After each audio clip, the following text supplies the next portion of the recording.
Hello, everyone, and welcome back to another episode of the Movie Nights Roundtable Live. It is me, Dalton Burdett, with the amazing Nicholas Iricchio. Nick, how are you, my friend?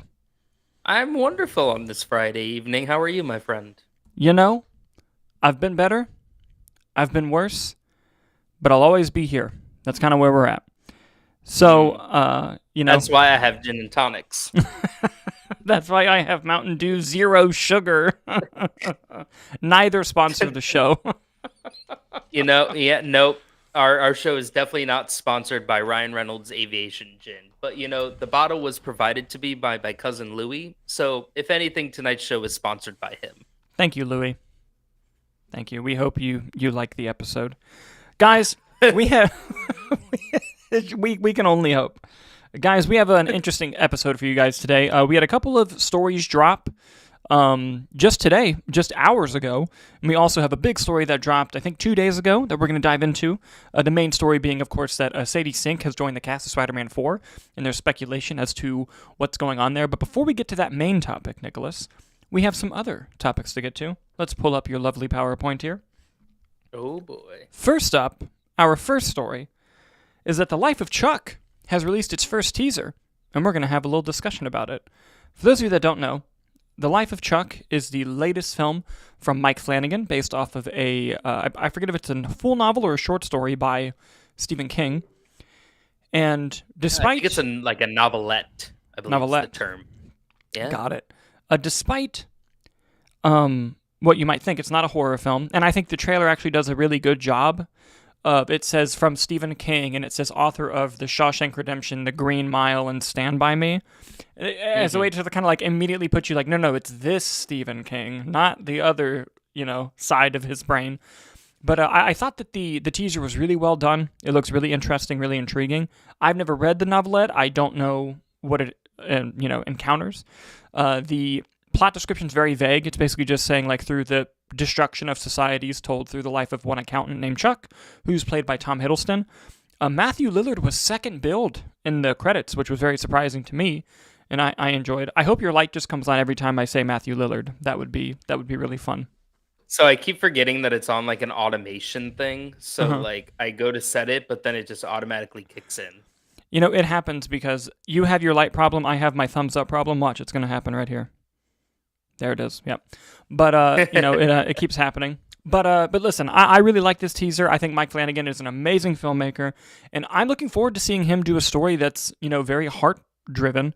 For those of you who've watched any of his previous work, there's always a lot of heart in his horror works. But mostly, if you want to get to like heart Mike Flanagan, you got to watch The Haunting of Bly Manor. That show is so good because at the end of it, the finale episode completely recontextualizes the show to tell you like, oh, this whole thing was actually a love story the whole time. And it's very well done. And if it's anything like that, I can wait to see it. It won the top prize at, was it TIFF? It won the top prize? Yeah, the People's Choice at Yes, TIFF, which is a the huge Toronto deal. International Film Festival. For Yes, those, yeah. which is a huge deal. And it's one of those things where had they released it this year, it could have been an awards contender with that award win. But Neon picked it up, and Neon's on a roll. They just did Anora, which won 5 Academy Awards. So I really like the teaser. Nicholas, what did you think of it? So first, the Haunting series and stuff, is that also based on anything with Stephen King? Not Do Stephen you know? King, no. No. Okay. Mhm. Well, but he did Doctor Sleep, right? Which was Yes. The Shining, right? That's Stephen King. Uh-huh. Uh, I haven't really seen those Netflix shows and everything, but I think it's just an interesting thing that they have found this sort of collaborative partnership, right? Stephen King, right? Doctor Sleep, and now moving on to this. And I think it's interesting that they're able to show two sides of that same coin, right? You think Stephen King, you think horror. So I think to show that soft, more character driven, I don't know if that's the right word, but just that sort of other side of him. And also allowing Mike Flanagan to also show that, because from what I've heard about his shows and everything is the character arcs, the character drama, everything in that works so well. So to have that put more on a positive spin than like a negative spin, I think is going to be interesting to see, because I think he does great character work. And from what I understand about the movie as well, it's actually told in reverse, because I was actually listening to Mark Hamill on the Smartless podcast today, because he Oh, has a small role in it. I'm going to pull up some details while you're explaining it. Go ahead. So coming off of, because Mark Hamill was in the last Mike Flanagan series, which the name is escaping me right now. Fall of the House of Usher. Fall of the House of Usher, based on the novel Pushed by Sapphire. He was in that, and Mike Flanagan sent him the script, asked him to be a part of this role, and Mark Hamill was saying that he was really just kind of blown away by how different it was and showing that side of it. And it being told in reverse, he says, I think he's in Act 1, which is technically Act 3 of the movie. He's at the Chuck's beginning of his life, which is the end of the movie. Mm-hmm. And he really just, obviously, he's an actor promoting his movie, but he had wonderful things to say. He said the TIFF was just a delightful surprise. The teaser doesn't really show a whole lot. Yeah, no. Outside of just announcing the cast, showing you a quick look at Tom Hiddleston, and just saying, like, hey, it's this Stephen King and it's this Mike Flanagan. So, like, don't expect horror. It was kind of reminiscent of that Thunderbolts trailer that just came out from Marvel. That's like, hey, A24 made this. Yeah. There's a really funny spin on it. But, I mean, yeah, the teaser, good. Didn't really do much, to be honest. But I've already been excited for this movie. I'd say it's probably in my top 10 most anticipated for the year. I'd be so bold as to say. Yeah. But, yeah. The only thing that's surprising me is the summer release date, because another small indie studio, A24, did a summer release for a movie called Sing Sing, and it ended up abandoning its awards campaign, and it kind of fell through the cracks with some exceptions at the Academy Awards. And I'm hoping that if the movie's good enough, maybe the movie is not good enough to warrant an awards campaign, but if it's good enough, I hope that Neon doesn't abandon the movie and they can really get behind it and give it a nice campaign. We'll have to see. But guys, did you see the teaser for The Life of Chuck? Let us know in the comments what you thought as we move on to our next story. And Nicholas, this next story is quite interesting. There's a studio head shakeup at Warner Brothers. I had to time that with the PowerPoint there. And this is actually quite fascinating. This came as an exclusive in the Puck newsletter, which I'm not subscribed to, but don't worry, I totally legally read the article, and we'll talk about what's going on. So essentially, some quick background. Right now, the heads of live-action theatrical films at Warner Brothers, their names are Mike DeLuca and Pamela Abdy. And they've been there for a number of years, and Warner Brothers has really relied on them for a really long time. And they've had plenty of ups and downs of success. Here's the issue. Warner Brothers hasn't had a fantastic couple of years, with the exception of a couple movies, like, obviously Barbie was big, and June, Oppenheimer. Well, Oppenheimer was Universal. Dune, I believe Dune was Dune Warner Brothers? It was Legendary. I think it was Warner Brothers. But, they've had a couple of hits, but recently Warner Brothers, it's no secret in the industry that Warner Brothers has been struggling with cash flow, and they're trying to get things figured out. Well, as with most things, what a person really needs is a good scapegoat. A good scapegoat to kind of say, you know why we're having these troubles? Those motherfuckers over there. And mostly taking the fall for Joker 2 and its, huge flop that it was.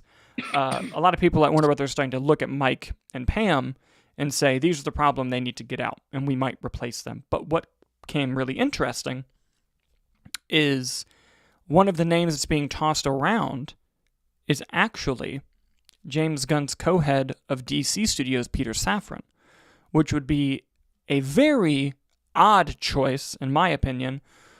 One, because James Gunn's made it very clear that to run DC, he needs an executive with him. So they would have to replace Peter Safran at DC if they were going to promote him to this role.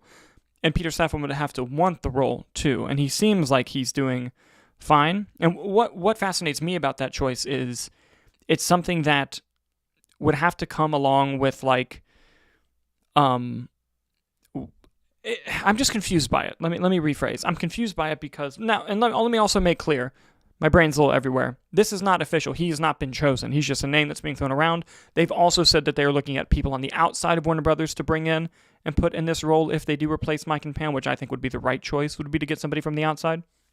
But looking at Peter Safran's interesting because we haven't seen anything from DC Studios yet other than Creature Commandos. Like, we haven't even seen Superman yet. It'd be one thing if Superman was out and it was this huge monster hit and then Warner Brothers was like, hey, Peter, how would you like to take a step up and come over here? Like, that would make more sense, right? And look, Peter Safran's been a very successful producer for them for a long time. Not saying he doesn't, deserve some sort of a promotion, but he got it when he's the co-head of DC. Like, that was the promotion. So I thought that seeing that name was just weird, especially with the history of Mike and Pam at DC, where, The Rock would go directly to them instead of Walter Hamada, and he was trying to get Henry Cavill into Black Adam, and that whole debacle. Like, it's very messy. It's very messy over at Warner Brothers. And I thought it was odd to see Peter Safran's name being thrown around. I'm going to toss it to you, man. Like, what did you think about this? Do you think that, were you surprised to see that they might get rid of Mike and Pam? And do you think that Peter Safran would be a good choice? Like, what do you think? It was shocking to read because honestly, like David Zaslav's all in the news, right?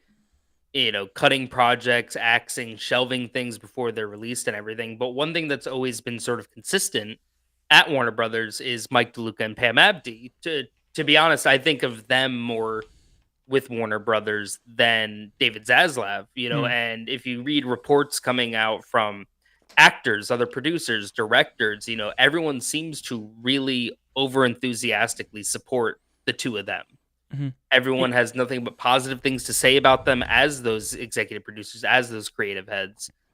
So it does not pass the smell test, if you will. And I agree with you. Maybe it is a scapegoat situation, looking at it, which it's sad to see, especially if they're trying to lose talent, especially at this time when they're looking for those hits and everything. And just because, them taking the heat for Joker 2, fair, but also, Joker 2, one was a total misfire on many levels, but I don't think one movie should be the determining factor in that scenario. And on top of that, they were taking a big swing with what Joker 2 was just conceptually.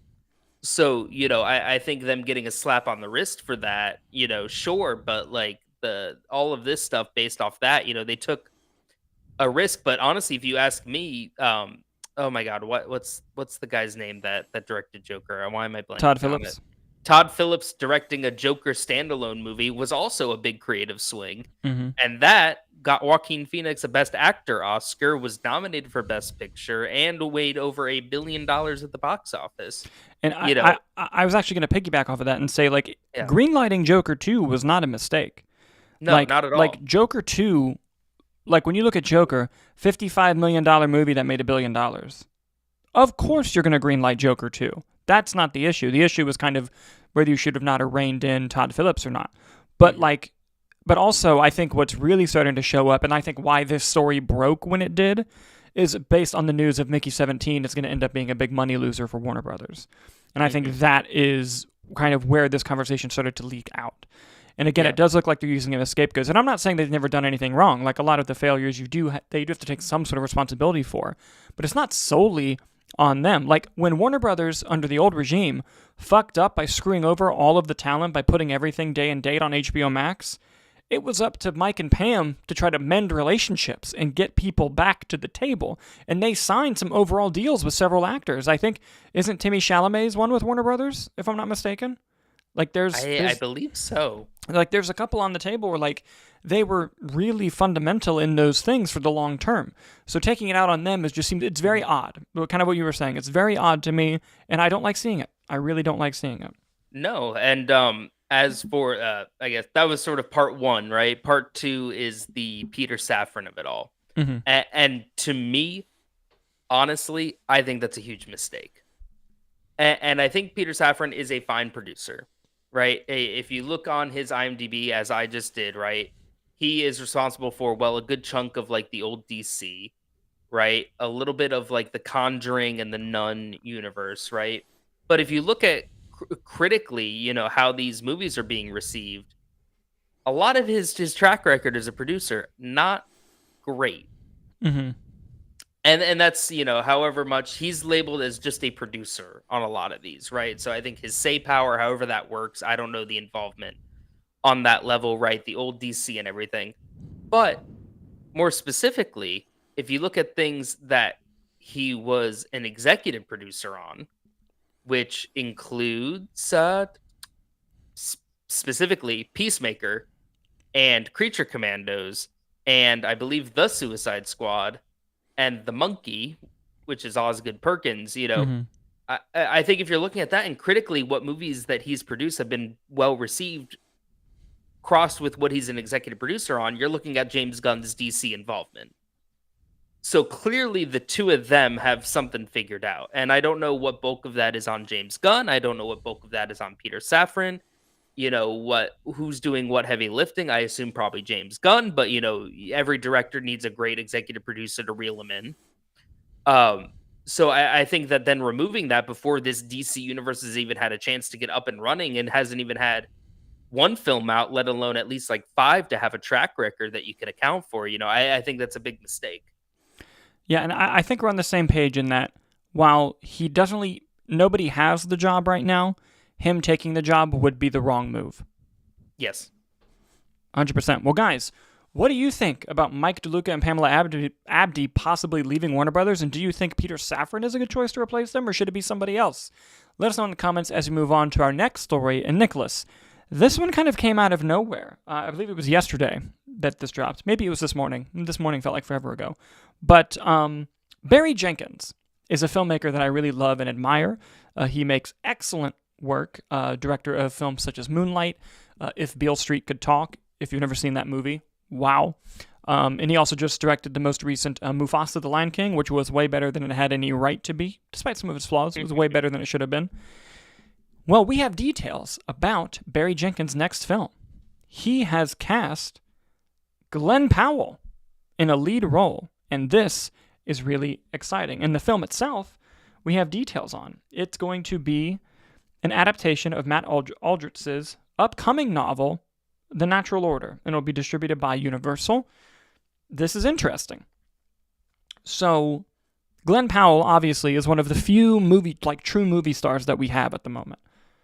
And Barry Jenkins, one of the best filmmakers working today. I don't think there's any doubt to that. Even some scripts he's written that he didn't direct, like he recently wrote The Fire Inside, and I quite like that movie as well. I think this is a match made in heaven for both of these creators. One, in that, yes, Barry Jenkins did just get a bunch of Disney money from Mufasa, but he's also been slowly working his way, and with Mufasa obviously got there, of becoming not only this great indie auteur filmmaker, but also a big public cash flow filmmaker. Going the route of different filmmakers like Nolan, Villeneuve, Jordan Peele. You could tell Barry Jenkins was making moves to kind of try to get that to happen. And I think casting somebody like Glen Powell, excellent fucking move. Glen Powell's career has been on an insane hot streak. He was in Twisters, he was in Hitman, which he was fantastic in. It should have come out in theaters. And he was really great in Anyone But You, even though that movie was kind of fine. But he's also going to be in the upcoming remake of The Running Man, directed by Edgar Wright. His career is going crazy. And I think this is really awesome to see, and I think these two working together could create something really fucking good that I'd really love to see.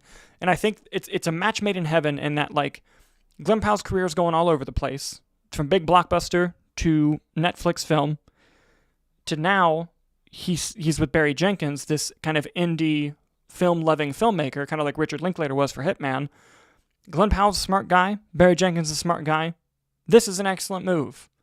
And I'm going to throw it over to you before I start getting in the habit of repeating myself. So, Nicholas, what are your thoughts on Glen Powell and Barry Jenkins kind of teaming up to make this adaptation of this novel? Well, for starters, right, I think it's interesting, too, because this is very similar to, I think it was Eruption, the James Patterson novel, that caused a bidding war before the movie was even released. Mm-hmm. Before the book was even released. It's so interesting to me that, how does word get out about that, right? Do they send the book to people and it starts creating buzz, Yeah, usually they have a transcript that it leaks or it gets around to different agents, and it's so it's interesting that before this book, has even been released, that Barry Jenkins and Glen Powell already attached to star in it. I mean, talk about a marketing push for your book. That makes me want to go read it, Mm-hmm. As for Barry Jenkins, it's great to see him, I haven't seen Mufasa.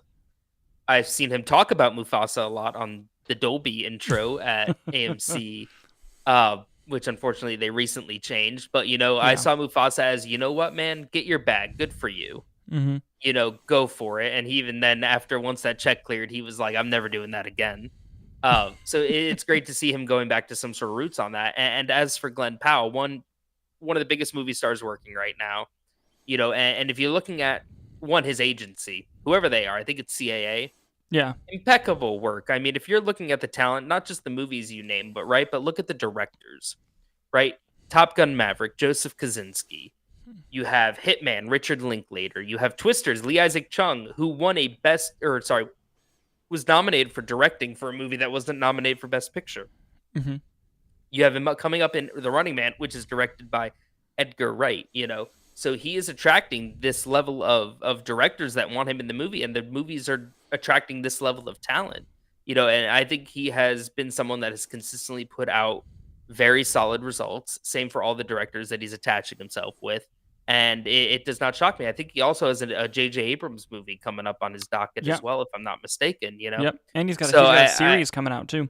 It's like we always sort of say, right? It's never a bad idea to add talent. Glen Powell is one of the biggest talents, and him attaching himself to these great directors, I think, is just a positive all around.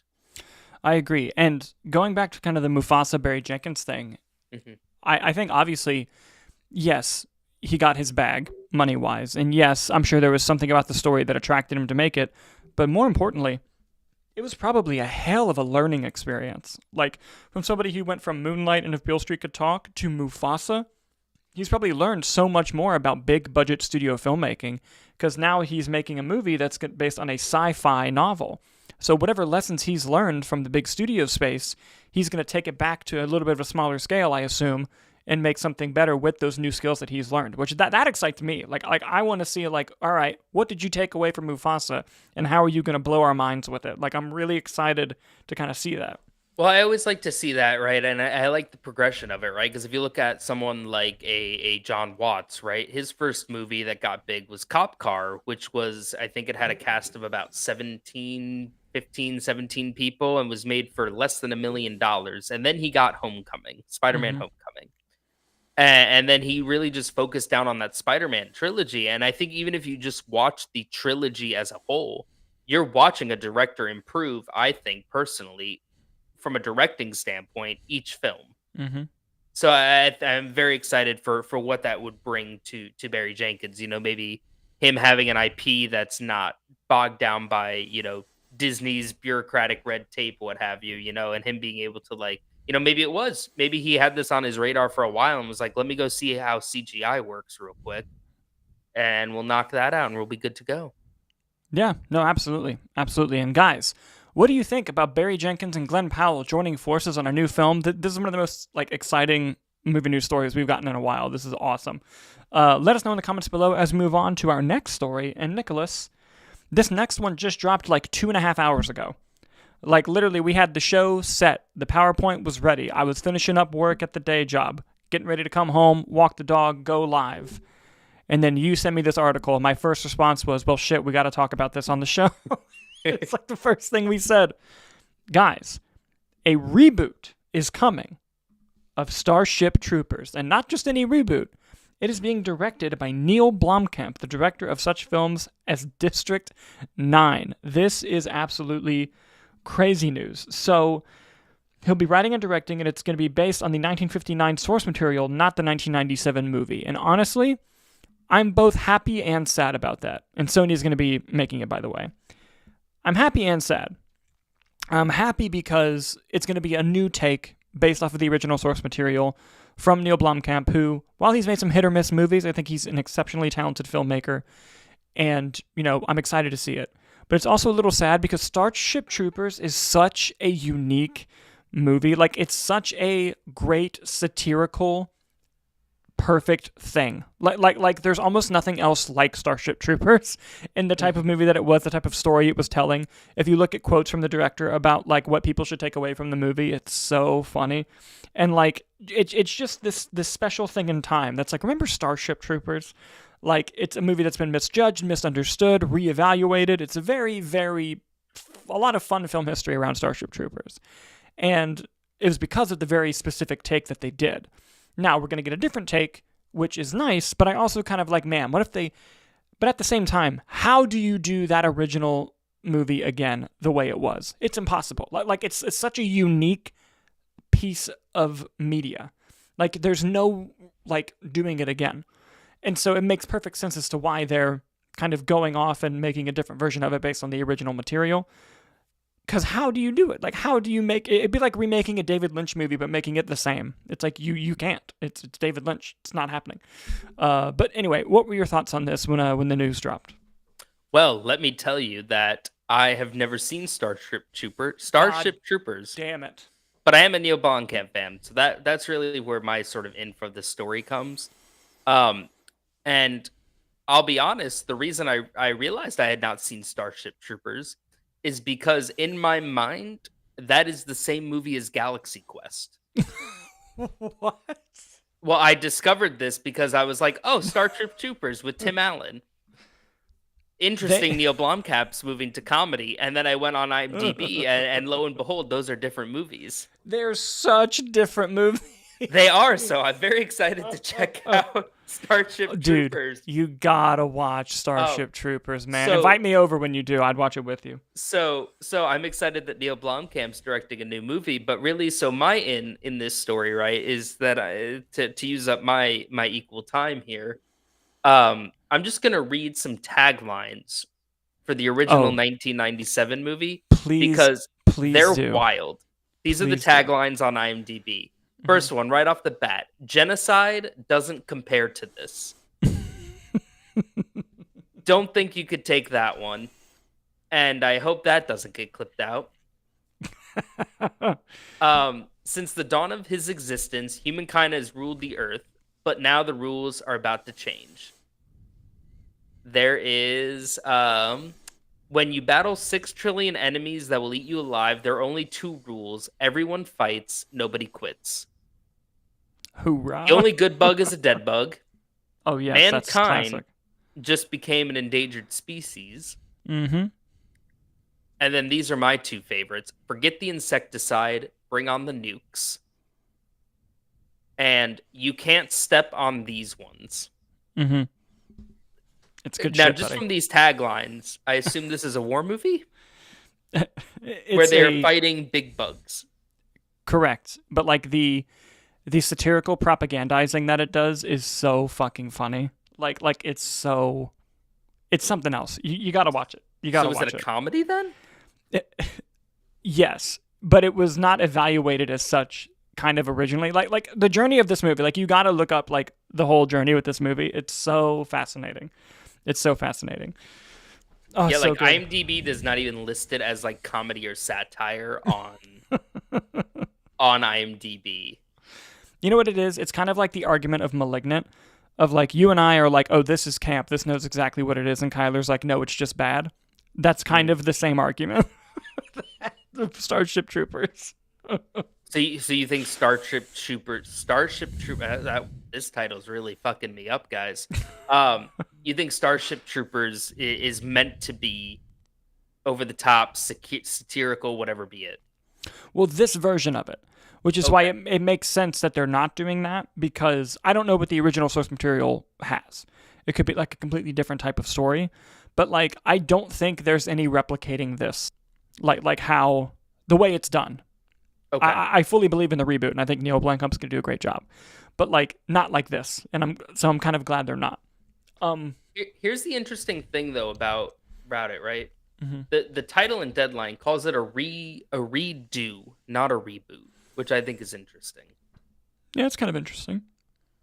You know what else is funny about Neill Blomkamp? Neill Blomkamp just can't have nice things, really. Like, remember, before District 9, he was set to direct a straight-up live-action Halo movie that Peter Jackson was going to produce, and it got, like, really close to being made before the studio pulled the plug, and he had to, like, scramble and get a movie out of what they had done pre-production on, so he made District 9. And it's like, that's a great movie. District 9 was nominated for Best Picture, wasn't it? Yeah, I think so. It's a great movie. So Paramount pulls the plug, and then we get 2 seasons of a Halo series on Paramount Plus. Correct. Instead of a Neill Blomkamp directed Halo movie produced by Peter Jackson. Yeah, And that's kind of, story of his career, because then he was, I don't know if you remember this from a few years ago, he was set to direct an Alien movie that was going to be a sequel to like the whole franchise. Was going to be like Alien 5, and like Sigourney Weaver was going to come back, and there was concept art and everything, and it was around the time like Terminator Dark Fate was coming out, and like all those franchises were getting rebooted, and then Ridley Scott just came in and was like, no. And just can't, like, because he still had like stake in it. For him to do. Yeah, he still had stake in it, and I think Alien Covenant was about to come out when this was happening, and he was like, absolutely not, and just like killed the project. Again, he just can't have nice things.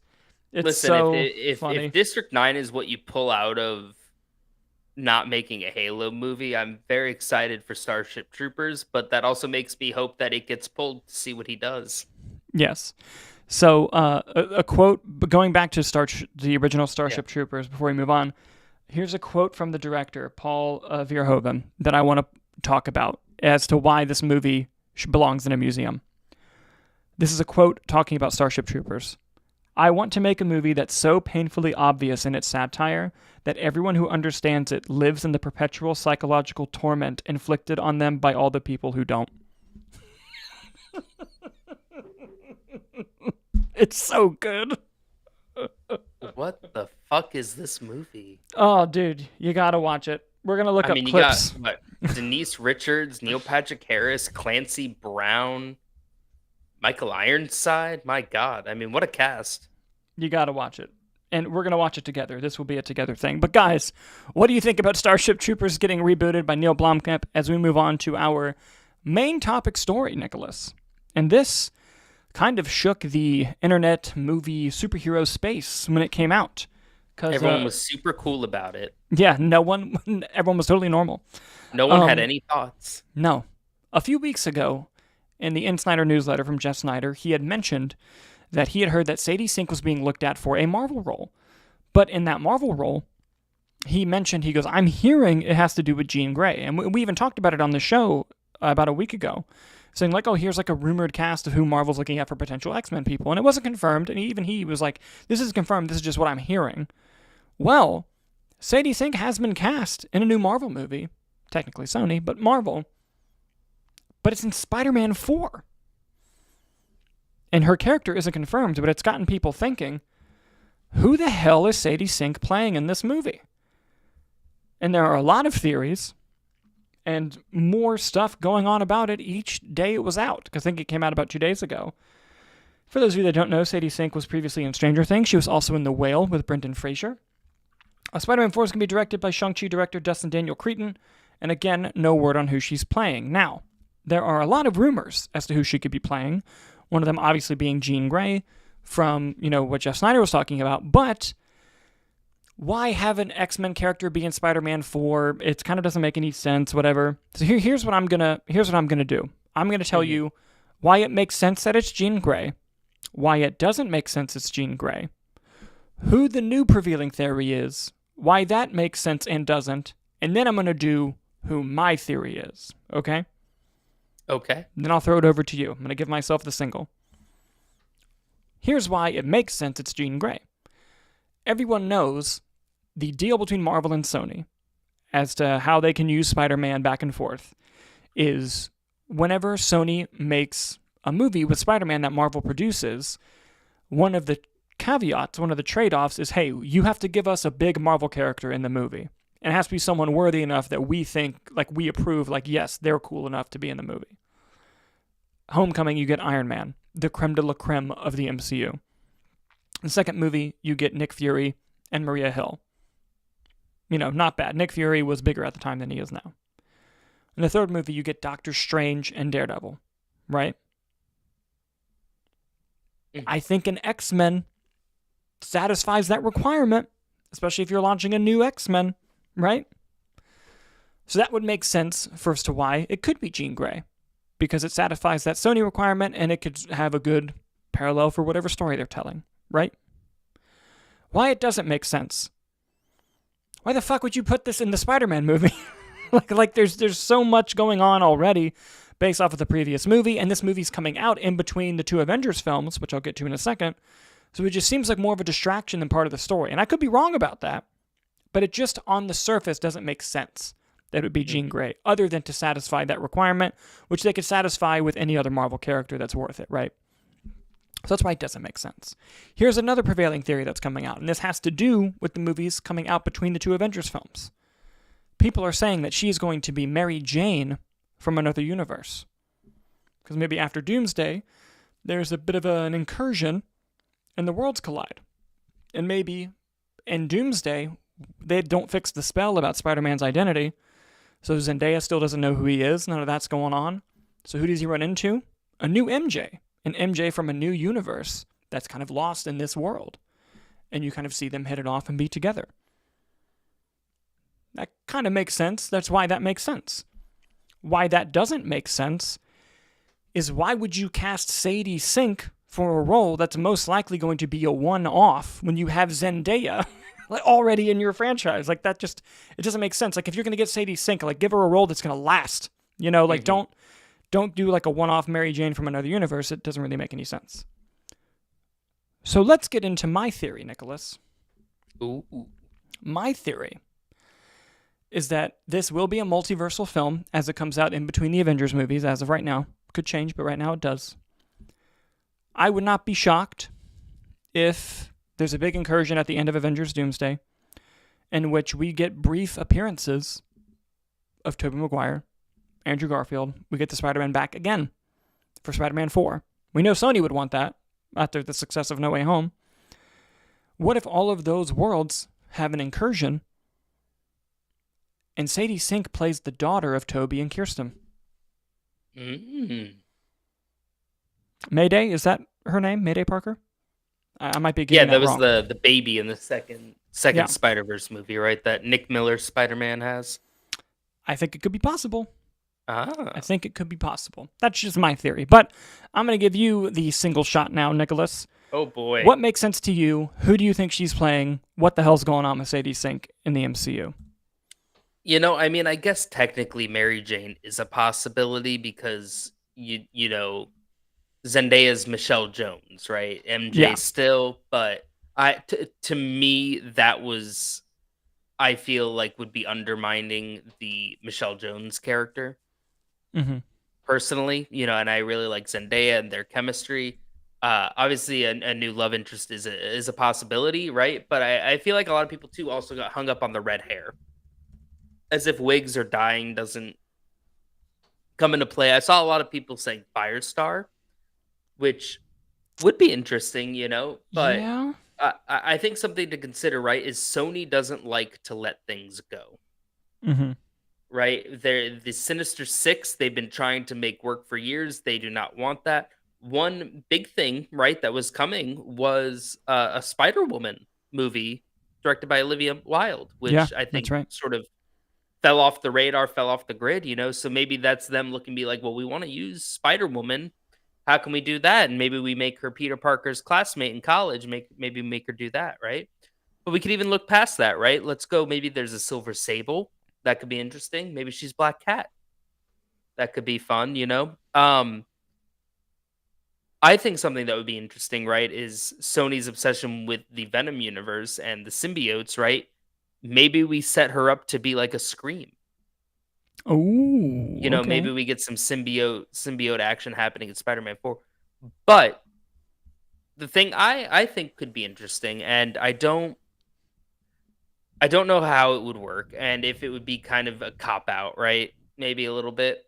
But I thought that one of the best parts of Spider-Man Homecoming is the twist that Liz Allen, right? Liz Allen, that's the character. Yep. Liz Allen is the daughter of Adrian Toomes in this universe, the Vulture. So I think maybe they maybe go a similar route, maybe. And Sadie Sink is the daughter of the prevailing villain, and they are friends. You know, maybe at a higher level, maybe we go a Doc Out route. Maybe she's a female version of Harry Osborn. Oh, Harriet maybe. Osborn, if you will. That's not a bad theory.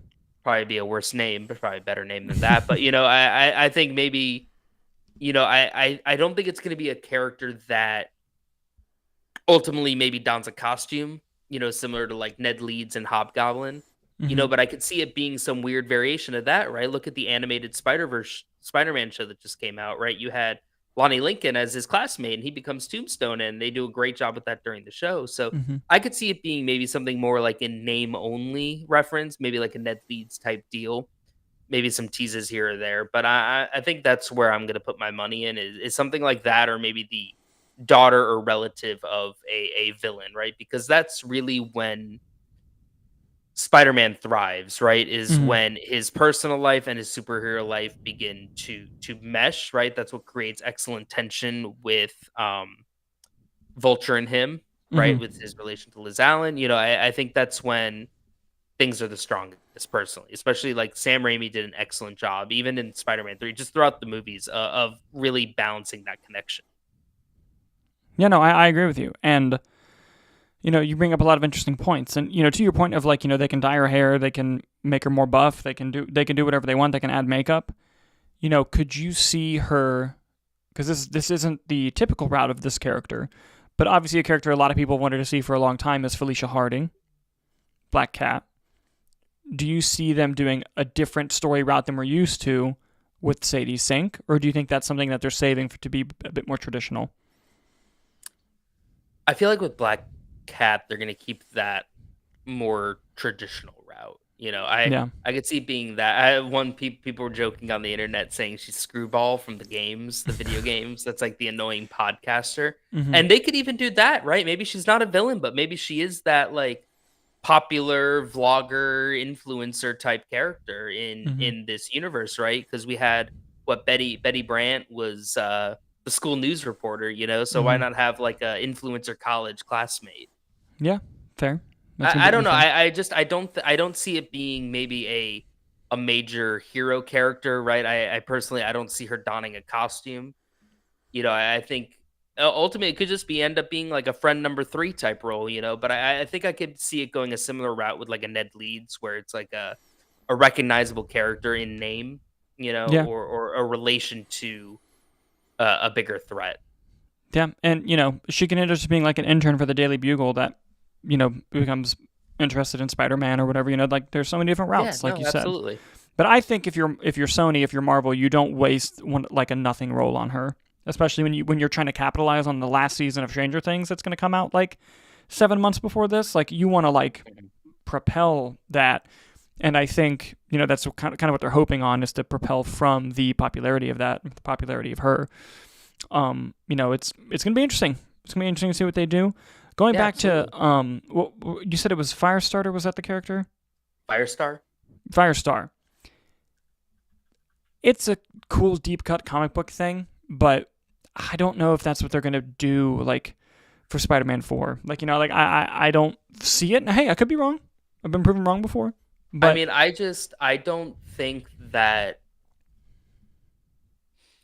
don't think that Sadie Sink is going to be the character that meets that qualification of Marvel character that okay, Sony requires. How fair, about that? That fair. might be a better encompassing of my stance on it. I Yeah. don't think that she's that.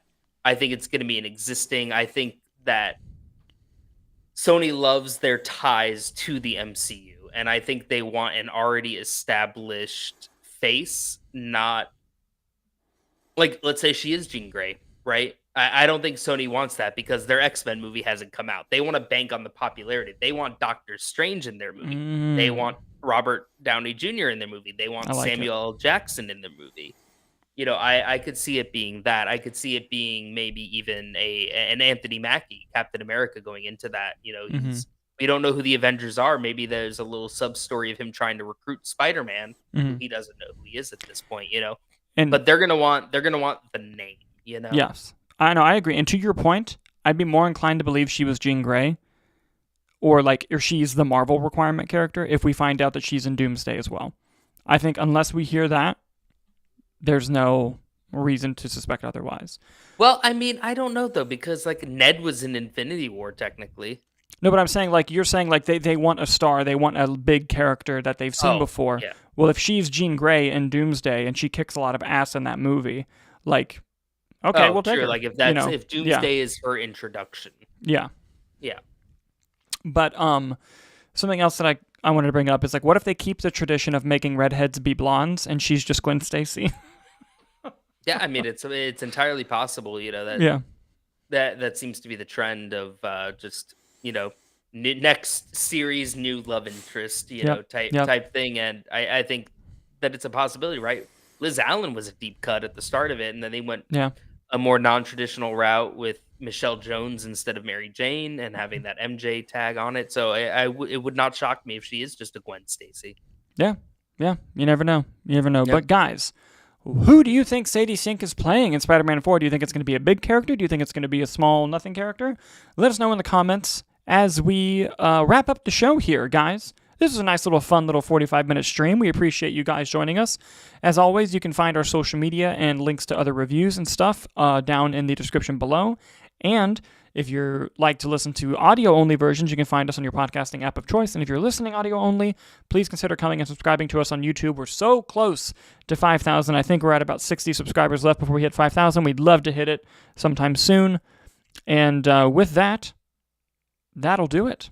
Thank you guys so much for watching, and we'll see you on the next one.